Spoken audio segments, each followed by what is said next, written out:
Stop telling stories. Why would I say that? I've written a book on storytelling. I coach this skill week after week after week. Why would I possibly suggest that you stop telling stories? Well, the answer to that question can be found in your next weekly dose of public speaking medicine.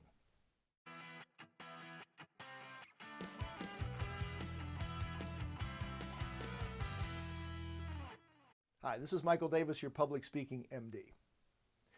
In 2015, I released my first book, The Book on Storytelling. Last year, I wrote a series of Kindle books about storytelling in selling.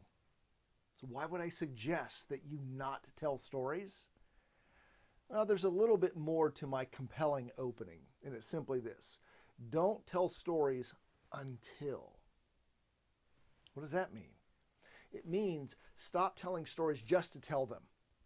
Because so many people now are recommending that the narrative or vignettes or stories should be part of every presentation, it feels like people are just telling them just to get them out there with no real reason. I see this all the time, whether it's in professional speeches, in presentations at corporations, Toastmasters meetings, nonprofits, wherever I go, I hear a lot of narrative. And narrative's fine if you just want to entertain. If you want to share a narrative just for the sake of entertaining people, that's fine. But keep this in mind. You're in competition. You're in competition with cable TV, the internet. Everywhere we turn, we can hear stories. In the business world, storytelling should be used to set up a point that you want people to remember, and not only remember, but take action on. I suggest you follow the advice of the late, great Stephen Covey. In his famous book, 7 Habits of Highly Effective People, his first habit was begin with the end in mind.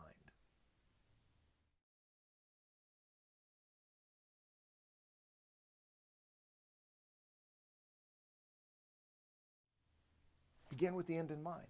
That is the best advice you'll ever hear on storytelling. If you're going to craft a narrative, and it takes time to develop a memorable story, if you're going to do that, make sure you understand the purpose. You don't have to use one story for every idea. You can repurpose a story, if you will, and use it in many facets.